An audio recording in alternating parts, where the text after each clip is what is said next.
మీ అందరికీ నా వందనాలు. యేసుకేలు గ్రంథము 18వ అధ్యాయము 14వ వచనం చదువుకుందాం.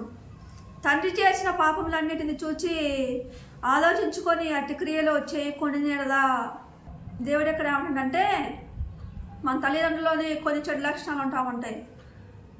వాళ్ళలో ఉన్న చెడు లక్షణాలు పిల్లలు నేర్చుకోకూడదు అంటున్న దేవుడు.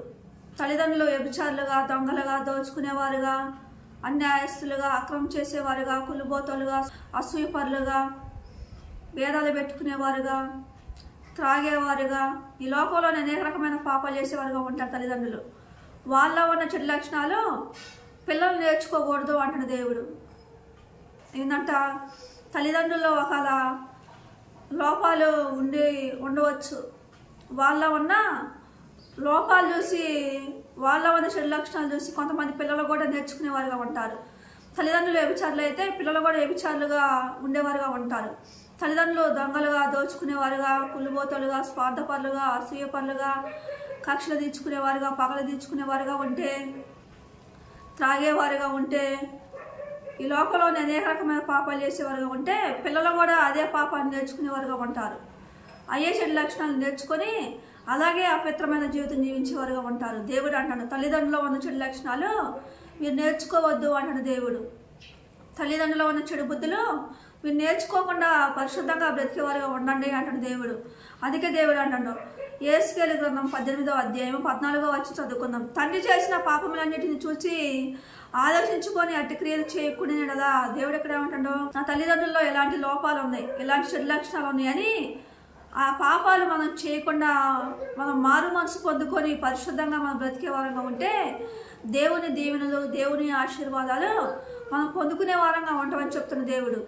తల్లిదండ్రులు ఏం కోరుకుంటా ఉంటారు, నేను ఈ లోక సంబంధమైన జీవితం జీవిస్తా ఉన్నా, ఈ లోక సంబంధమైన అపవిత్రమైన జీవితం జీవిస్తా ఉన్నా, ఈ లోక సంబంధమైన ఏ రకమైన పాపాలు చేసేవాడుగా నేను ఉన్నాను, నా పిల్లలకు ఎలాంటి బుద్ధులు రాకూడదని తల్లిదండ్రులు కోరుకునేవారుగా ఉంటారు. అందుకే తల్లిదండ్రులు మనం సంతోషపెట్టే వారంగా ఉండాలి అని చెప్తున్న దేవుడు. తల్లిదండ్రులు ఉన్న చెడు లక్షణాలు నేర్చుకోకుండా ఉండే వారంగా ఉంటే, మనం పరిశుద్ధంగా బ్రతికే వారంగా ఉంటే తల్లిదండ్రులు మనల్ని చూసి సంతోషించేవారుగా, ఆనందించేవారుగా ఉంటారు. తల్లిదండ్రులు చేస్తున్నారని వారిలో ఉన్న చెడు లక్షణాలు మనం నేర్చుకొని అయ్యే పనులు, చెడు పనులు మనం చేసేవారంగా ఉంటే తల్లిదండ్రులకి అవమానం తెచ్చేవారంగా ఉంటాం, తల్లిదండ్రుల్ని ఏడిపించేవారంగా ఉంటాం. మనము తల్లిదండ్రులను సంతోషపెట్టే వారంగా ఉండాలి అంటే, తల్లిదండ్రులకి మంచి పేరు తేవాలి అంటే మనము మంచి లక్షణాలు నేర్చుకొని పరిశుద్ధంగా బ్రతికే వారంగా ఉంటే తల్లిదండ్రులకు మంచి పేరు వచ్చింది అంటాడు దేవుడు. తల్లిదండ్రులు మన బట్టి సంతోషించేవారుగా ఉంటారు అంటాడు దేవుడు. మన తల్లిదండ్రులు చెడు పనులు చేసి ఉండొచ్చు, మన తల్లిదండ్రులు చెడు లక్షణాలు ఉండి ఉండొచ్చు. వాళ్ళ ఉన్న చెడు లక్షణాలు మనం నేర్చుకోకుండా పరిశుద్ధంగా బ్రతికే వారంగా ఉంటే, పవిత్రంగా బ్రతికే వారంగా ఉంటే మన తల్లిదండ్రులు మనం చూసి సంతోషించేవారుగా, ఆనందించేవారుగా ఉంటారు.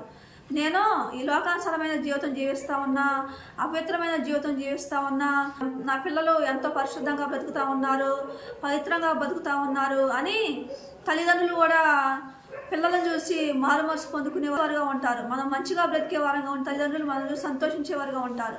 మన ఈ లోక సంబంధమైన అపవిత్రమైన జీవితం జీవించేవారుగా ఉంటే తల్లిదండ్రులు బాధపడేవారుగా ఉంటారు, తల్లిదండ్రులు దుఃఖపడేవారుగా ఉంటారు. మన తల్లిదండ్రుల్ని మనం సంతోషపెట్టే వారంగా ఉండాలి అని చెప్తున్న దేవుడు. అందుకే దేవుడు అంటాడు, సామెతల గ్రంథము 6వ అధ్యాయము 20వ వచనం చదువుకుందాం. నా కుమారుడా, నీ తండ్రి ఆజ్ఞను గైకొనుము, నీ తల్లి ఉపదేశమును త్రోసివేయకము.